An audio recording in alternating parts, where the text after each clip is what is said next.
Welcome into the Pats Nation. I'm Corso. Catone is here. Joe's with us in the booth. You are watching us on YouTube. And hey, when you're on YouTube, make sure you subscribe. Give us that thumbs up, that like. That's what we're looking for. Like the show, comment, leave a comment, and check out our shorts and short reels. Those are pretty popular. But if you are listening to us, you're doing it on iHeartRadio, Apple Podcast, 790 The Score. Anywhere you podcast, you're going to be able to catch us. And make sure you send us an email in our mailbag, corso.catone@gmail.com. And, of course, our heated hotline. It's a message line, 24/7, 855-313, PATS, P-A-T-S, 24/7. Joe will pick one of these things. Let's let it be yours. Sometimes Joe just does a generic thing because so many people send the same kind of message. So don't worry. We'll get to your thoughts. But we got a good one today. In Weekly Rewind, we're going to talk OTAs. We're going to talk mini camp, Drake May, a lot of things about what happened this past week. And, of course, we're going to go into the coaches' room and coaches' corner. And in Pat's preview, we're going to preview our safety room as we go down the list of all the position groups. Good morning. Good morning. Hi, guys. What's going on, guys? Listen, what do we got? 5 weeks before training camp? Is it 5, 6, Chris? What is it? It's 5 weeks.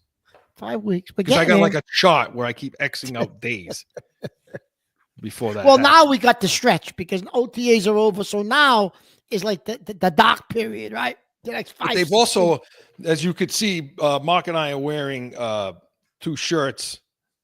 They don't look like they're the same color, but they are the same color. And we look like a dance team. Well, no, but because, this week, of course, they announced the Tom Brady statue will be unveiled. I believe it's August 8th preseason game, Chris. So in honor of that, the statue. So in honor of that, you guys are dancing. We'll wear his retirement. We got this at the retirement.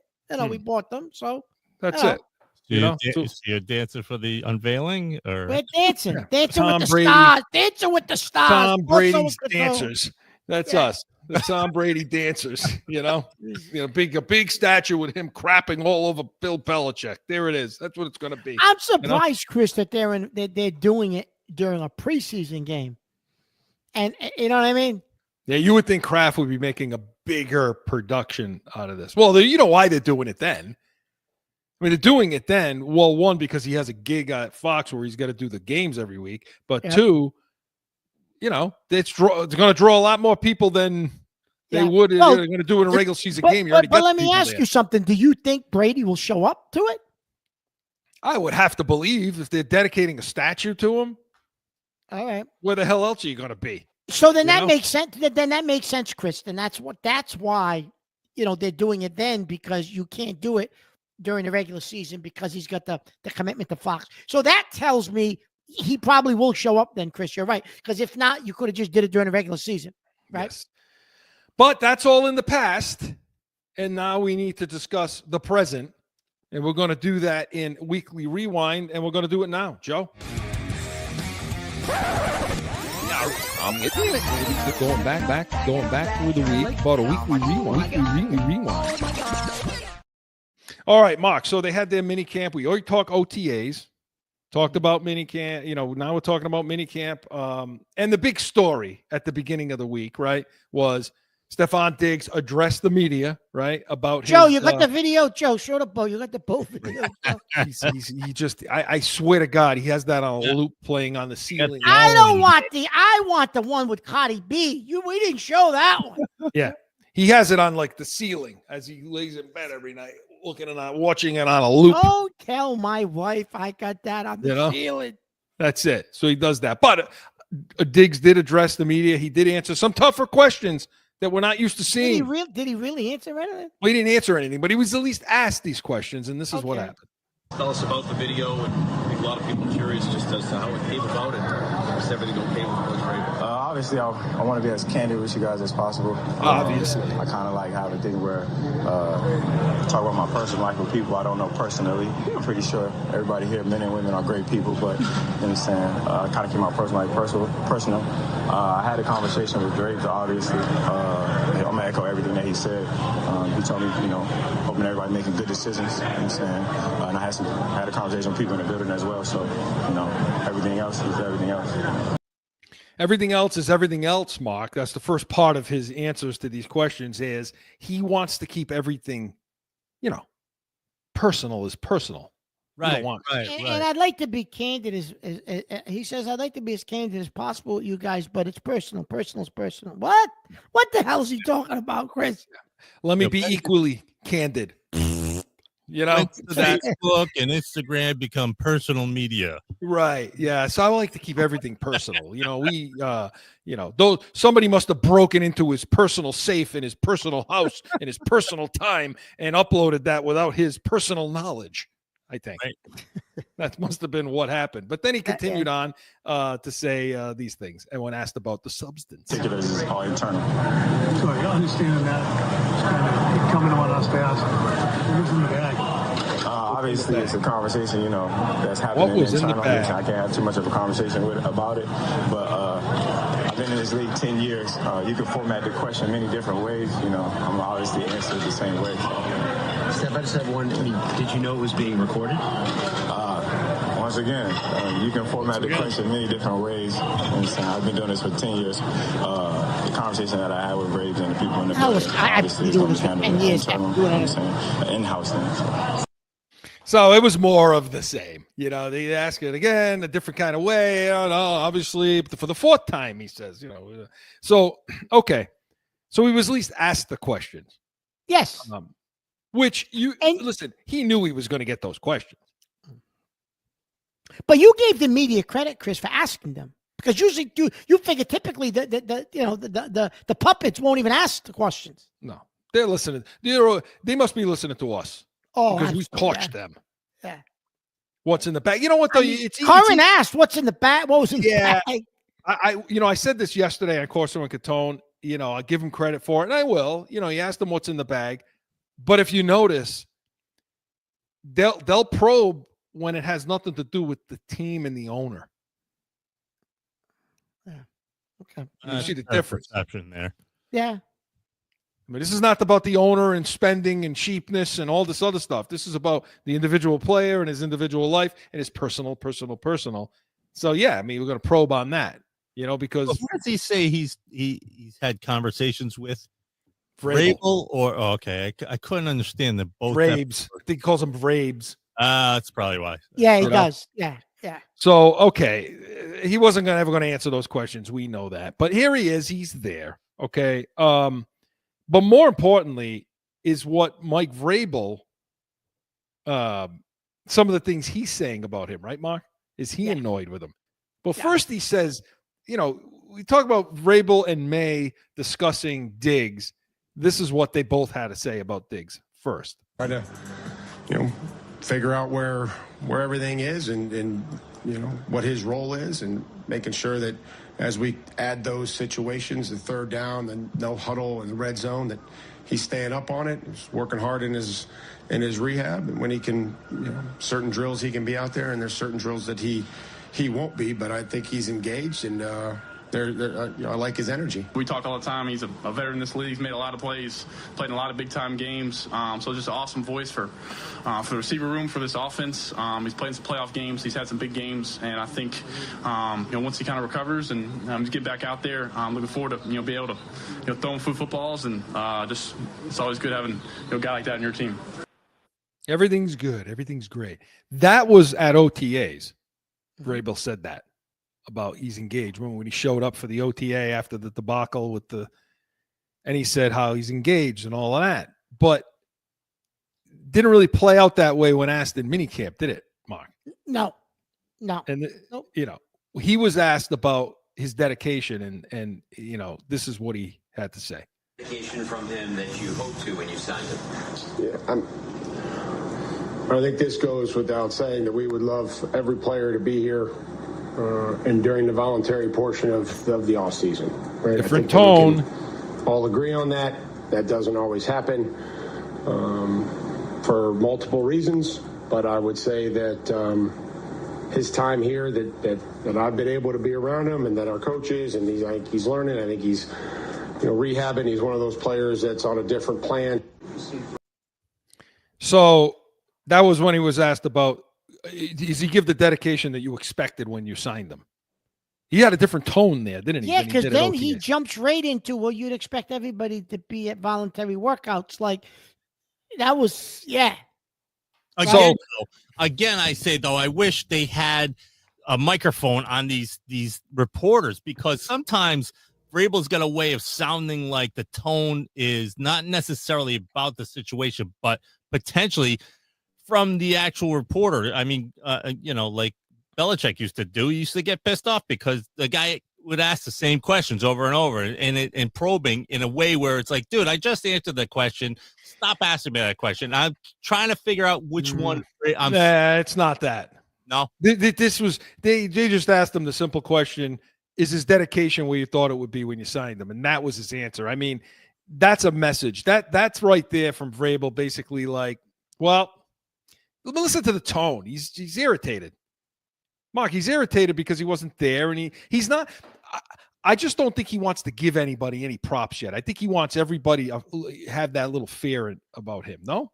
No, I agree. Yeah, no, I agree. And you have to, people have to realize, Chris, Vrabel at his core is an old school guy.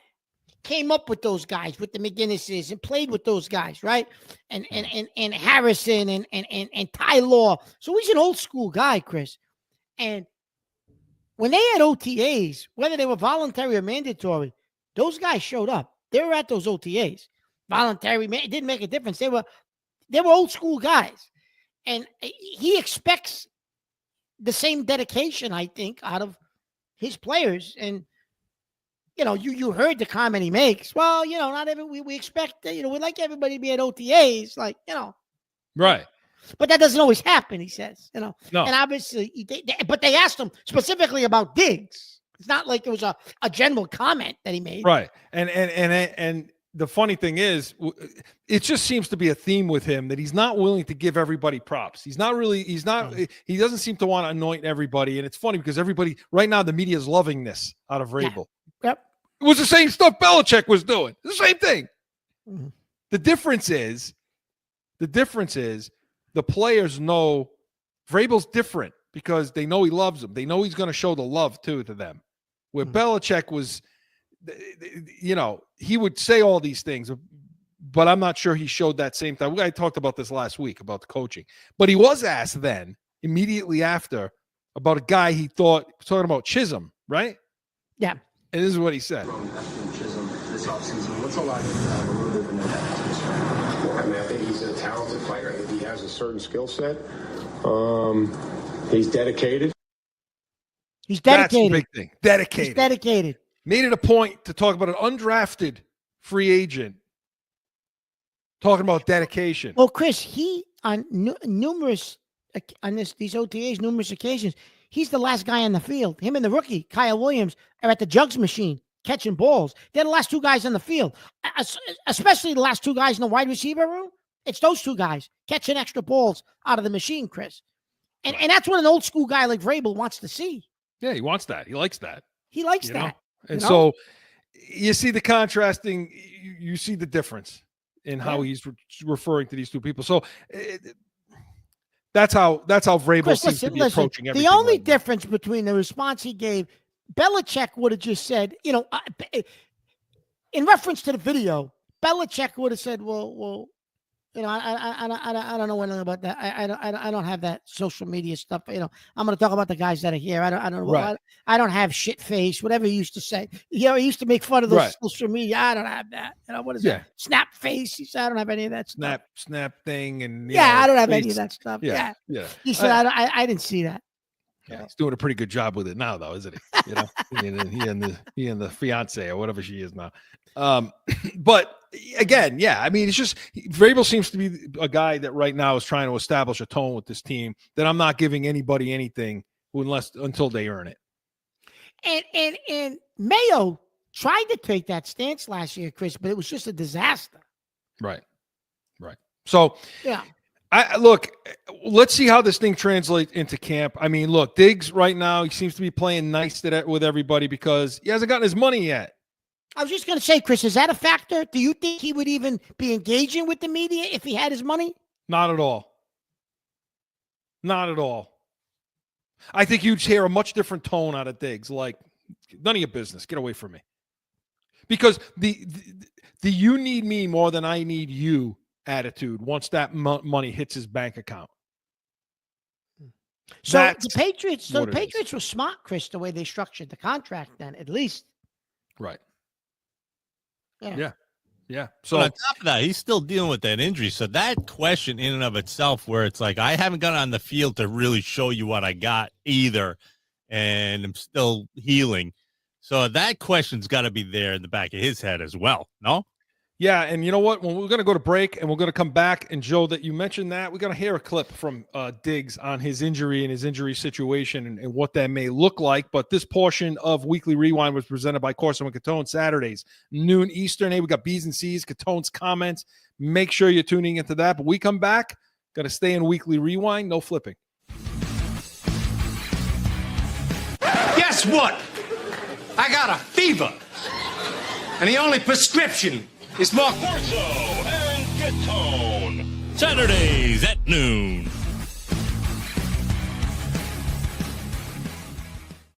Is your plan to be ready to go by week 1? Oh, great question. I was trying to, I figured football would change pace. We'll see how it goes. Obviously, I'm making the rules. I'm grinding each and every day, though. Obviously, I can't do too much of the team stuff, but I'm eager to get out there. So whenever they do press the button, I'm gonna be ready. I'm grinding though every day. How do you personally feel? Like, how does your leg feel when you're out there doing what you're able to do? I'm confident. I've kind of took my rehab pretty serious. So in the beginning phases, I wasn't as confident, but I was trying it out. But good thing I was away from everybody. But when I came back here, obviously it was in the mindset of I'm trying to get after and get going. But it's kind of like a dog on a leash. Like you want to bring them back a little bit, especially me because I want to go. But it's the timing of everything, and I'm looking forward to training camp. Steph, have you passed your physical? I haven't had it yet. We had something like it, so maybe I have passed it, but it's kind of up to them. I kind of just been playing it by ear and just some of the money in your deal was tied into passing the physical. Oh, you saying how I got the money yet? I got to check the account. So that was Diggs being asked about his injury, being asked about the contract, the med check there, or the physical. Because his money's hinging on the Patriots' physical passing him. Yeah. I gotta check my account. He knows what he's got and doesn't have. So to Joe's point, is this based on what's his condition like? How does he feeling and all that? And so, do you notice the difference though, Mark, between, and I want to talk about Maye too a little bit. But do you notice the difference before he signed and right, week 1, I'm going to be ready to week one. Now it's we'll see. Yeah, we don't want to push. We want to make sure we're operating under the terms that they want and all. He's not going to be ready. Well, you keep saying, Chris, you're not seeing this guy in the field week 1. It's not happening. You've been saying that right along, and him saying that is the first time you've kind of gotten a glimpse into. Yeah, well, maybe he won't be on that field week 1, Chris, because your theory is he's going to take a step back. He's going to training camp. He's going to say, well, can't do everything that I want to do yet, because you think he wants to size up what this team's going to be first. Yeah. How much effort am I going to give this team after watching them for 4 weeks when I come back? Yeah.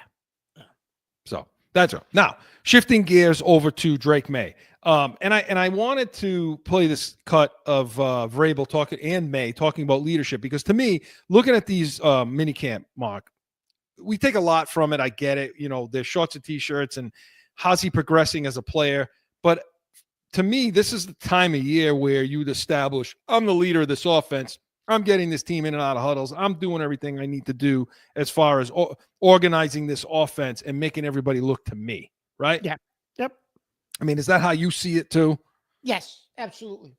As an important part of what this time of year is, and this is what they had to say about it. I think there's a lot of natural leadership qualities. I think I have to encourage him and continue to encourage him and to put him in those positions to do that, so that the players understand, that there's a different version of all of us. There's one that's maybe off the field, that there's one in the meeting room, and then there's a version on the field which we all have to understand is somewhat different than what it may be off the field. I think it's an opportunity for me, take a jump. I think kind of from last year being a rookie, trying to come in here and kind of earn my stripe, earn my keep, just kind of, through hard work. Yeah, this is pro football. I don't think everybody's going to like you. I don't think that that's something that is possible. And we have to do our job. We have to make sure that we're prepared.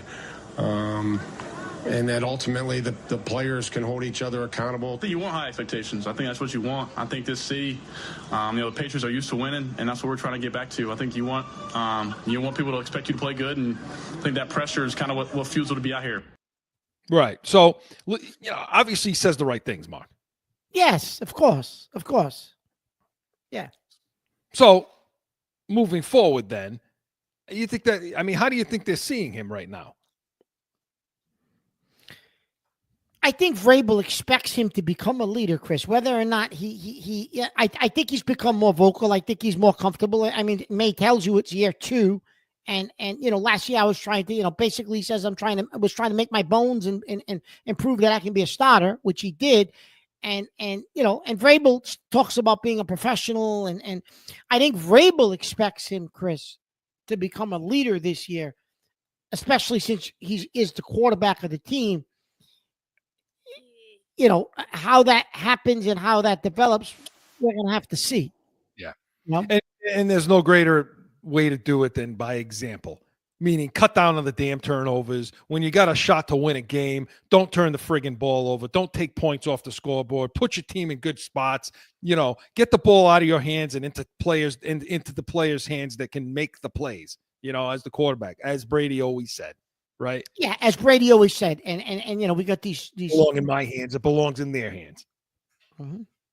Yep. So now, some of the other things we look at with this mini camp is wide receiver room. Because we can't really talk about the offensive line. Until they get pads on, Mark. It's tough to really gauge anything that's happening with them, other than just some organizational things. But when you come to the receivers, what are you seeing?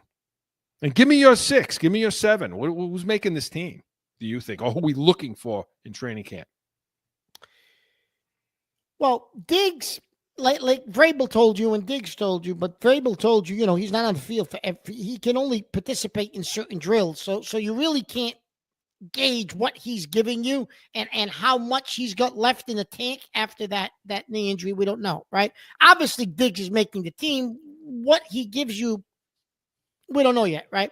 There was a clip, Kristen, I know you played yesterday on Corso and Catone where Drake May talks about the wide receiver room, and he want to hear it? Yeah, play it, because that's going to lead us deeper into this conversation, and then I'll give you my 6 or 7. I think you saw plays from everybody. Trayvon caught a touchdown. Kyle caught a deep ball. Chiz caught, had some about 50 catches, I feel like, in OTAs. So these guys are just showing to work and showing up. These young players in this league are good for the program and good for the organization. So I think finding a way to have those guys help us early is something that we can kind of build a young kind of group and a young core. Yeah. Chiz gave us. Chiz caught like 50 balls. He's already calling Chism Chiz, right?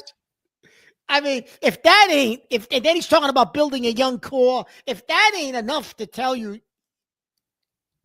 right? He's showing him something, so he's the kind of player. Yeah. You think they're going to keep 7 receivers? Yeah, I do. I think it's going to be, obviously, let's just assume everybody's healthy. Chris, why don't, before we get to that, talk about the what you saw in the red zone, the drill they were running, and why Chism stuck out to you a little bit in that drill. So do you remember in the Atlanta Super Bowl? Everybody remembers that, 28-3. And the comeback. They kept running those whip routes, those return routes on the goal line, where it was almost unstoppable. Edelman would run in, cut, and then run back out to the sideline on a line. Mm-hmm. And it was, Brady would just deliver him the ball at the pylon, and it was pretty much unstoppable. That route, that drill they were running in the end zone, that Mark's talking about. Diggs was upset with himself because he couldn't get that enough of a break, what he wanted. He could see that. But the guy that ran it the best was Chism. Man, he would come inside, drag that dig that inside foot in and just push to the outside on a line. And we haven't seen that. Like you say, you close your eyes and you see what? You see Edelman, you see Amendola, right? That's how they ran that route, right? And I'm going to tell you who else, Chris, runs that route just like he did. If you go back and look at the tape, is Cooper Kupp with the Rams. When he was healthy, Chris, that was what Kupp ran, that exact same route, the exact same way. And that's what made him, what he was with the Rams. But those are the types of players, Chris. We're talking about guys like Kupp, Edelman, Amendola. This kid's undrafted. But he's showing you things. And you sent me that video and you said, Mark, look at this kid. You said he's making the team. Unless something happens and he gets injured or something, if he stays healthy, you think he's making the he's making this team as one of the receivers. I mean, Mace is, I mean, listen, I think they may keep 7. Yeah. I think they may keep 7. And I think that the guys that they're going to keep, are going to be obviously Diggs. And I think they're going to keep Chism. I think Douglas, Hollins, okay, Williams. I think they're going to keep Booty and Bourne. So you think Baker's out. What do you think with Polk? Now your theory on Polk is he's going to be on the IR to start the season. Yeah, he's on. They're going to. He's they'll hurt now. They'll put him on that shoulder. Yeah, I think he's going to be. I think Diggs and Polk are going to start on PUP.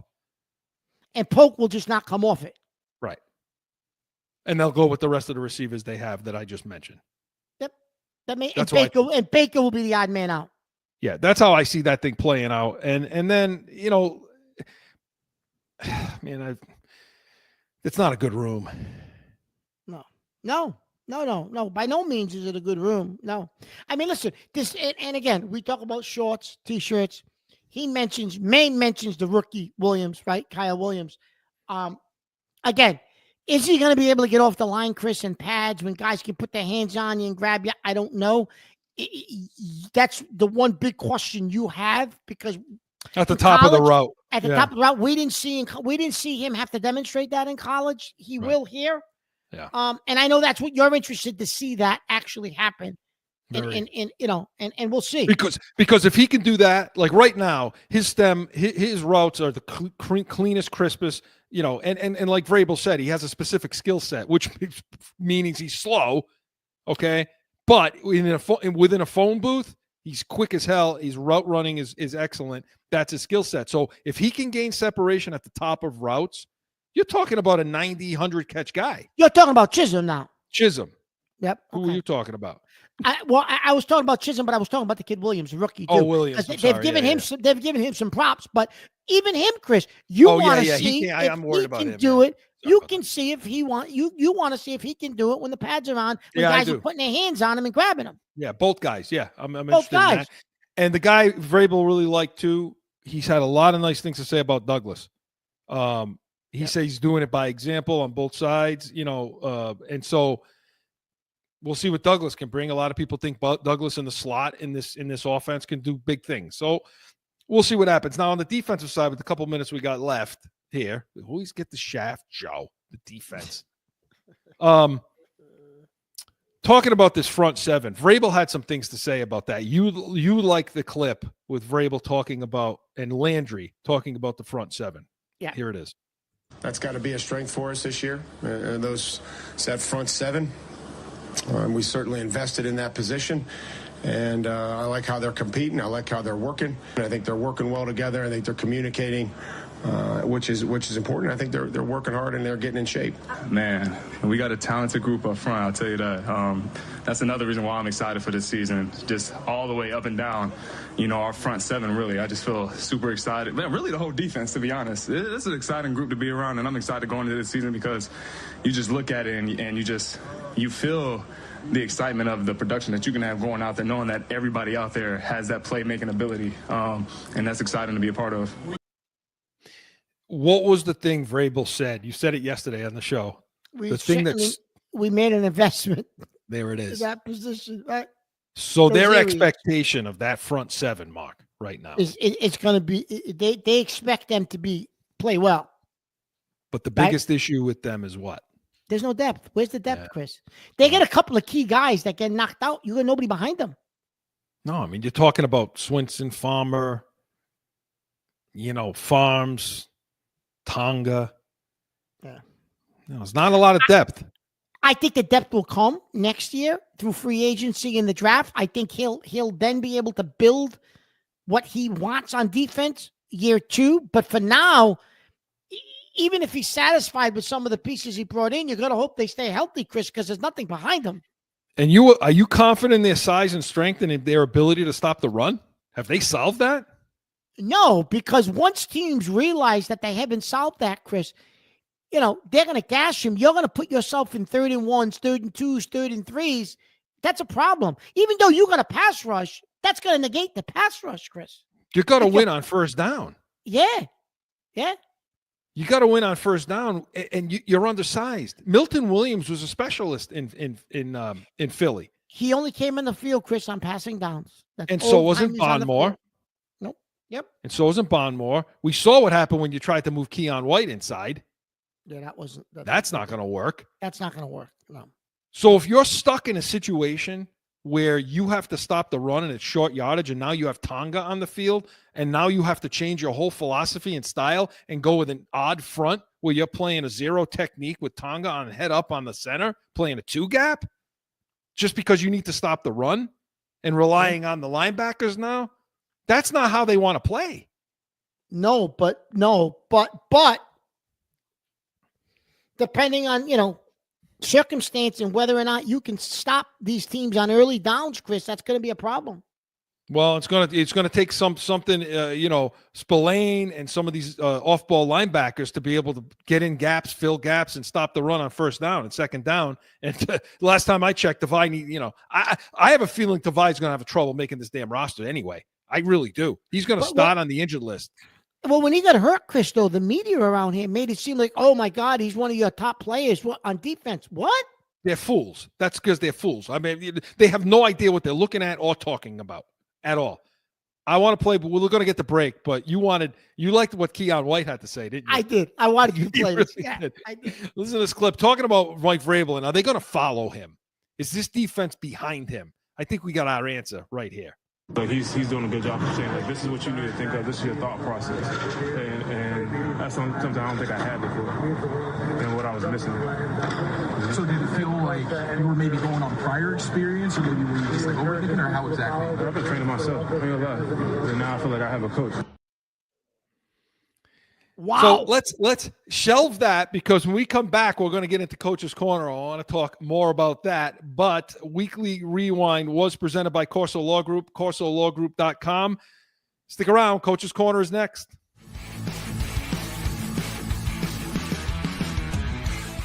No one ever thinks they will be in need of a criminal or traffic lawyer, but things happen. Corso Law Group is Arizona's leading criminal and traffic law firm. Call or go online to corsolawgroup.com and talk with these expert attorneys.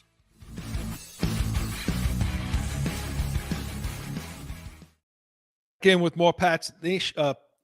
Yes. What the hell show we got here? What? You don't even know it's Pat's Nation. I don't know if it's Corso or Catone, Pat's Nation. Jesus. Come on. Christ. Joe, wake them up, would you? Well, we're back in with something we're doing over here. So piggybacking off what we just heard from Keon White. Now, this was a guy that was way critical of the Mayo regime last year. Jesus, you think? Based on those comments. Oh. He said, what last year he said, I'm coaching myself. So now he says, we got to coach. We got to coach. We got to coach. He said, we got to coach. We got to coach. So for a team that's going to rely on that side of the ball, I guess they got the right guy because the players are behind them. Yes. And it's clear from Keon White's statement. Now, what's funny about this, and we talked about this a little bit last week, as to how Vrabel is handling this team right now.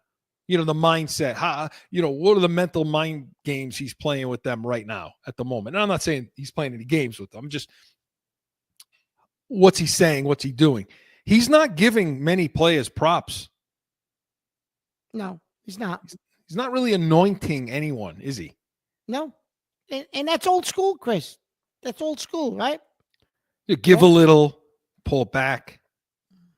give a little pull back. And you see it no more than with Diggs, because I would assume that when players hear things like he's talking about Diggs, about them, when they asked about the dedication, like we heard earlier in the show, you know, you worry and you say, well, you know, are they going to follow this guy? Or is he building is there a wall being built between these guys? But there's not, is there?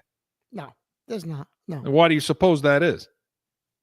Well, Chris, because there's an expectation, there's a respect level, it's mutual. This is, you know, I think he laid that out, Chris, early on to this team, to these guys. And all they've been stressing the whole offseason is culture, and they're culture guys, and they fit here. So he's been preaching a certain program and a certain way of doing things, Chris.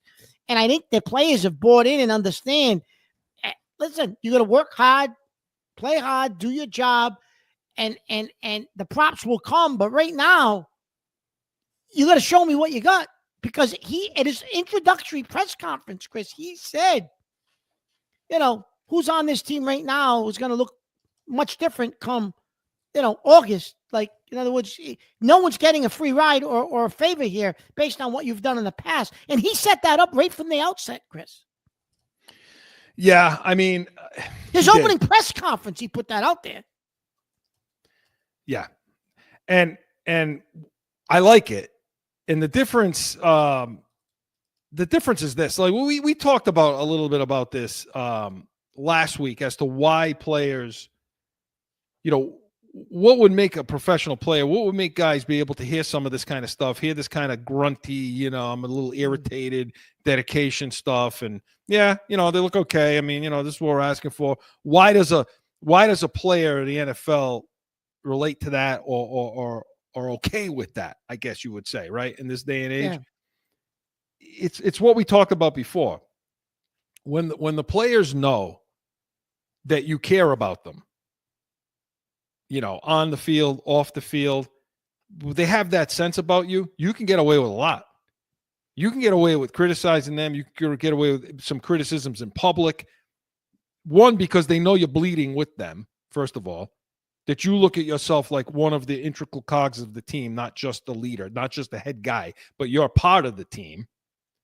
And you marry that with the authority figure. Like when you're able to get that, it's hard to do, man. I'm telling you, it's a really tough thing to do to as a coach, to basically be the guy that's kicking them down, but also be the guy that's standing next to them and with them. It's a real tough thing to do. You saw what happened with Mayo last year. Yeah, that was a disaster. He was so much of, I'm with you, I'm one of you, that it became a joke. Yeah, it did. And what you played, Chris, before the break, the Keon White clip of, you know, I was coaching myself, basically exemplifies what a joke it became and the lack of respect that Mayo and that coaching staff, I believe had from the players. And I know they said, they never quit. They never quit. Well, maybe, I don't know. But for White to make that kind of a comment, you know. I know. And so let's, we'll temper it for now. We will. But we'll temper it for now. But Chris, let me ask you this, Chris. Did you hear a little bit of Belichick in him? Yeah. I hear a lot of Belichick in him. I mean, he's not saying it. He's not saying it the way Belichick would say it, but no, I hear a lot of Belichick in him. The difference is this, though. The difference is the love. One, he played the game. Yeah, Belichick that goes a long way. Yeah, Belichick that goes. play.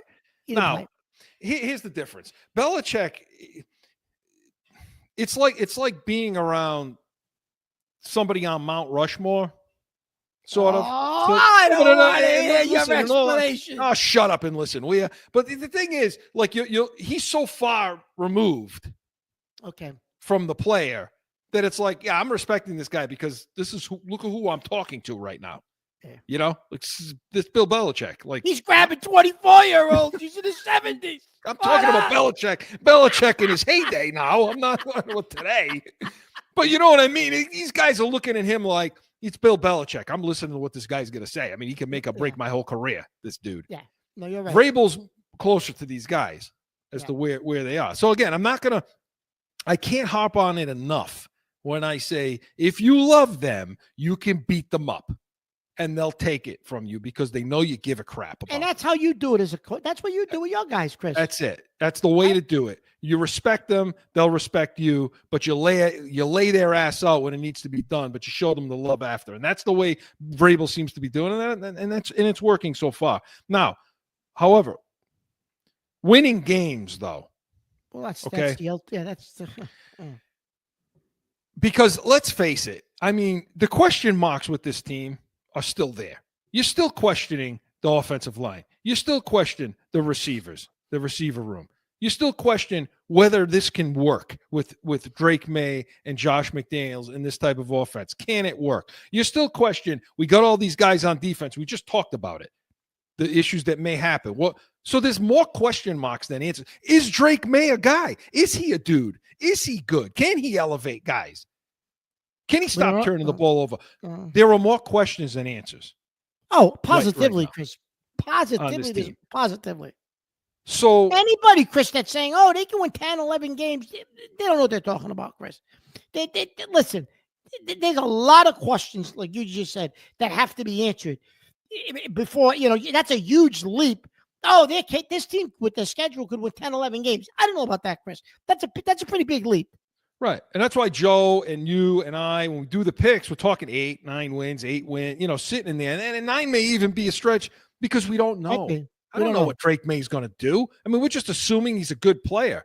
He won one game and he turned the ball over a lot last year. Yep. And so I don't know what's going to happen, but I could say this, if this coaching staff can't get him to be a good player, if he doesn't show up this year, then no, he's not a good quarterback. If you can't elevate guys, then no, you're not. You're not. Yeah. But it's funny because when Vrabel was talking about coaching versus the talent, how much can the coaching put you over the top? This is what he said. I mean, I'm sure that it's, I don't know what the analytical number is, but I think that there's certainly a way to, there's a style in which you can play that can lead to success. But again, that's never going to make up for execution and players making plays. But hopefully that we're prepared, we play hard, and we take advantage. We get good enough where we can take advantage of bad football. There it is. Can you take advantage of bad football? There it is. And that's what the coaching should be able to do, because you go up and down the schedule, Mark, and you look at it and you say, oh, this team sucks. This team sucks. This quarterback's horrible. That's what everybody's doing right now. Yeah. So they're looking at Yeah. Good. Well, they're looking at the Patriots schedule and they're saying this quarterback's no good. This one's no good. We can beat them. Look at the Jets are always a mess, and right? Yeah. But isn't that how they're looking at us? Of course they are. Absolutely they are. Look at our wide receiver room, Chris. I mean, come on. Of course they're looking at us the same way. These people are looking at us the same way we're looking at them. Right? So it becomes this. How much can the coaching, how much can they get these guys, one, to buy in, one, to execute, and like you say, take advantage of other teams' bad football? So if you're looking at all this schedule and you're looking at all these teams they're going to be playing that stink, okay, or previously stunk, you say, all right, well, we know they're going to make mistakes. Can we control our mistakes? Can we play good situational football? Can we execute in a way that now we take advantage of that? And I would say the coaching can get you there, right? Yeah. Coaching, yeah. Listen, this team will be, Chris, at every position group will be better coached than they were last year. I don't think there's one position group where I would say to you, the Patriots have a better group of coaches or a better coach in that area. And I think this group that Vrabel has assembled, let's hope the DC gets healthy. I know he's had some medical issues. He hasn't been at OTAs. Let's hope he's ready to roll, for training camp, because I don't think you really want Vrabel to have to focus on defense. I mean, I know he's a defensive guy, but you want him to be able to be the head coach. So you want to see your DC come back and be healthy. But this is a better coaching staff, Chris, by far, than what we had last year. So they should be able to take advantage of subpar teams, you would think, because this team should be much better prepared for situational football, and they should be much better prepared for their their individual position group and as what they have to do in order to be successful from week to week. Keon White is yelling that from the mountaintops. Right. We got a coach. You know what I mean? Yeah. And the scheme and the system and all of that. The scheme, the system, all of that stuff, Chris. But it's interesting though.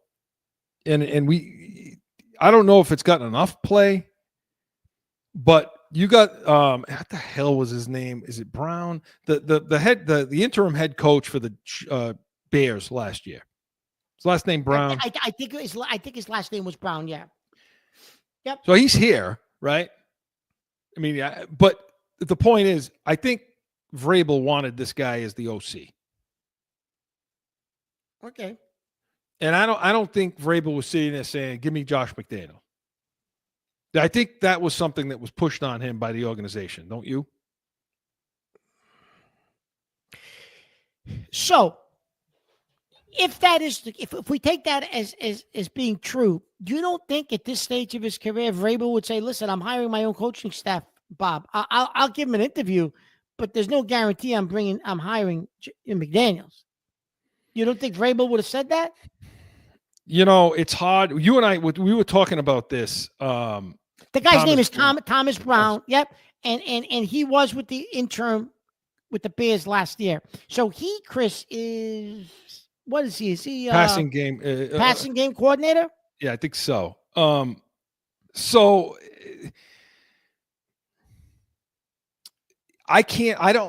It's hard. You asked me this the other night, we were talking, and I don't know what value to put on the fact that Vrabel played here, won Super Bowls here, is comfortable here, likes the organization. Well, I can't relate to that. You know what I mean? Like how much maybe he sucked it up and said, "Okay, Bob, I'll hire Josh if that's who you want." Yeah. And he's the passing game coordinator. So I think it's more of that. I think maybe, hey, I want the New England job. I'll filter it out. Just like I'll filter Elliott Wolf out. Yeah.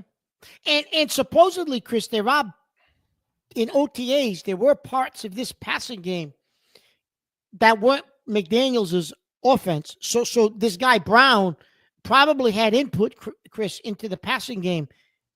You know what I mean? Because they weren't typical McDaniels types of routes that players were running. No, they're different plays, different styles, different things that they had to teach him. So Brown was bringing some of that. Dowling is bringing some of that to the table, which that's odd. Yeah. That's not, that collaboration is odd. And we talked about this, Chris. This is McDaniels' last shot, and at least NFL-wise. He could probably go be an OC in college, but Chris, if this doesn't work and he's a failure or the offense doesn't produce, he's probably done in the NFL for a while. Like he probably would have to go to college and rebuild his image and maybe incorporate some other things into his offensive scheme. But so McDaniels has to be successful here. And you brought something up, Chris. You said he's looking at Vrabel and the way he's interacting with Vrabel. He's like a little puppy dog. He is. I'm watching some of the video and I see Josh McDaniel, looking up at him like, while Vrabel's got his sheets here and he's like reading things to him and that stoic kind of, and okay, yeah, Mike, we can do that. Yeah. Whatever you want to do. We'll see. That's how you, and you don't, and you said to me, Mark, that's going to be a problem. If that's if that's the relationship between those two guys. I wouldn't be surprised if at some point in the future that Thomas Brown is the offensive coordinator of this team. Okay. So right. we'll see. We'll see what happens. But all interesting things, all things we're going to pay attention to and take a look at 5 weeks from now when they open up. But Coach's Corner was presented by Corso and Catone, the real deal New England Field, Saturdays, noon Eastern. And we got it all. We let Mark do Catone's comments now. It's back, right? So we're going to keep going with that all year long. And yesterday he was talking about littering. Joe, and he gives me the hook, and now he lets me back out. Joe? Yeah, like I got any say in what goes on over here, right? But listen, what I do have to say is when we come back, we're going to go into Pat's preview, talk safeties, 20 seconds, right back.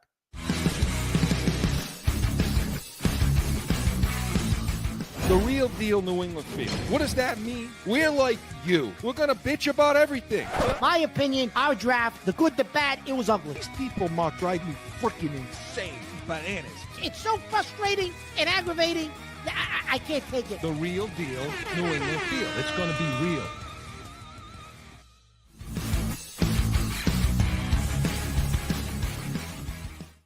Back in with more Pat's Nation. All right, let's break down these safeties. We're going to do it in Pat's preview. Joe? Pat's preview. So moving through the rooms, the position groups, we now move to safeties, Mark. And then next week we'll do corners. And then the last week before we go to get a little break in, we'll talk some specialists. So looking at the safety room, and guess what's coming out? The Rothsteins. Of course. This is what right now. This is what you got. This is what you got on the roster. Okay, for safety, you got, of course, Kyle Duggar. You got Marcus Epps. You got Jalen Hawkins. You got Mapu, Josh Minkins, Jabril Peppers, Del Pettis, Brandon Schooler, and Craig Woodson, the rookie. Okay, this is what you got coming into camp. Now, to me, I feel like they'll keep 5 of them. You know, who's playing free safety? Last year at the end of the season, Chris Mapu got some play there, right? He did. But do you think Mapu, Chris, has gotten a little play at outside linebacker too? So it's going to be interesting where what Mapu ends up doing for this defense, Chris, right? Yeah. So who can play free safety on this team? Do they have a free safety? Yeah, to me, and who saw a lot of time at mini camp, Jalen Hawkins. Okay. Is a guy that was, he was on, he saw a ton of time this spring in that spot, in that free safety spot. Yep. They're going to see what Woodson can do. They like what Woodson has been doing in the spring at that spot. He's very vocal, Chris. He seems to know that he seems to understand where people should be lined up and what they should be doing. You and I were not sold on him as a draft pick at all. We were kind of upset with that pick, but he seems to be doing okay in OTAs. It's early, right? Yeah. So, Chris, is a guy like Peppers guaranteed a spot in this room, or could you see him as a cut in, a casual cap casualty come like August? No, he's making this team. He's making the team. Okay. Yeah, I would be shocked. Now, look, Duggar, right?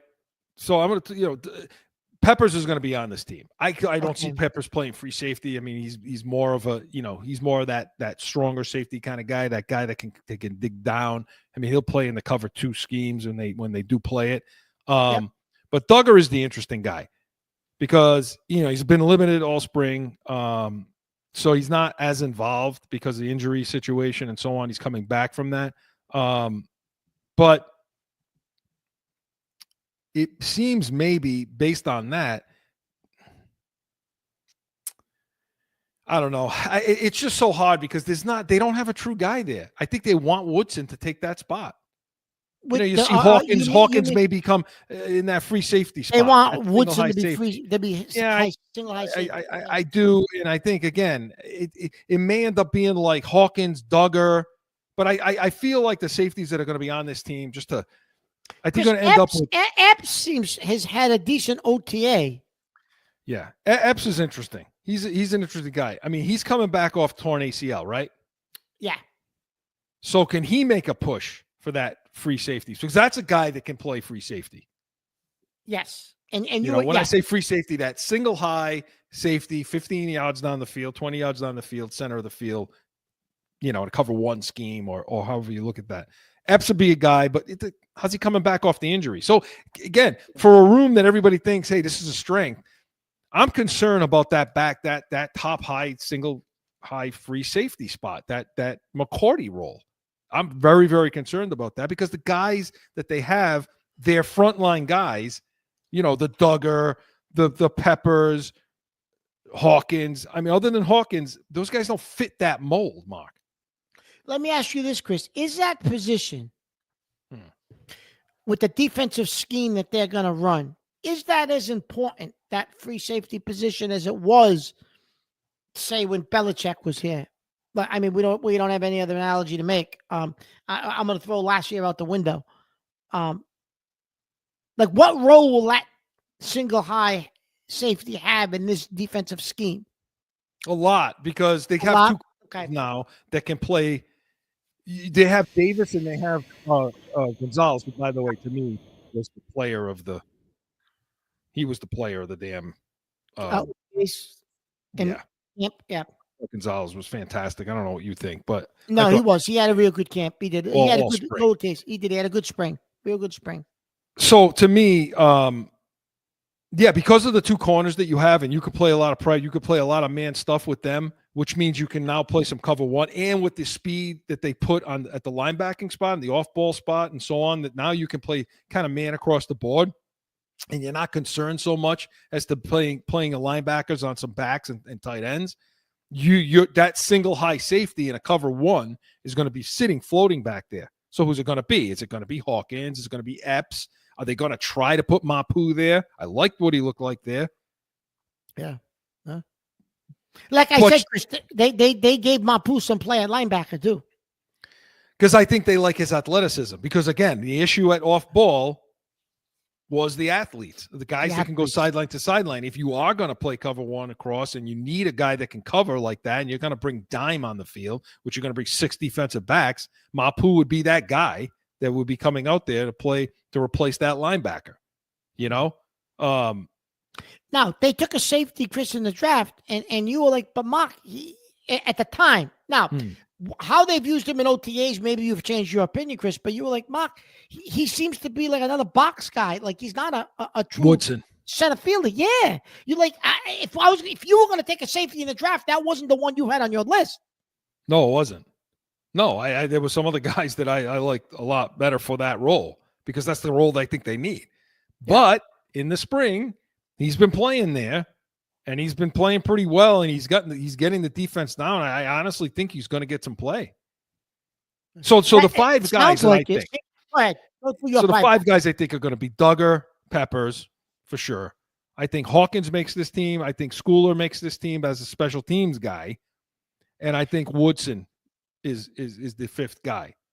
You included Mapu? I'm including Mapu. I'm including Mapu in the linebackers. Okay. But yes, Mapu's on this team as well. So if you want to consider Mapu the fifth guy and Schooler the special teams guy, okay. Epps is going to be the wild card. I think he starts the year on the pup list, and then we see how Woodson does. We see how Hawkins does. We see who ends up in that center. I keep talking about that center field spot because it's so important, Mark. You know, it's so damn important. And Chris, they don't have anybody as far as it doesn't. You know, we're going to see. They're going to have to roll the dice and see what they can come up with. So yeah. So pay attention. We'll see. But that is it for the spring, and we're going to see the next 5 weeks brings. We'll make sure everybody comes back in shape, and we're going to have a lot more to talk about anyway, even though they're not on the field. But the Pats Nation was presented by Corso and Catone, Saturdays, noon Eastern. Hey, we have Patriots Talk, Yankees, Red Sox, Catone's comments, and make sure you come back to this show next weekend, 8 a.m. Eastern. We're going to have our cornerback breakdown and so much more. We are the Pats Nation. Enjoy your Sunday.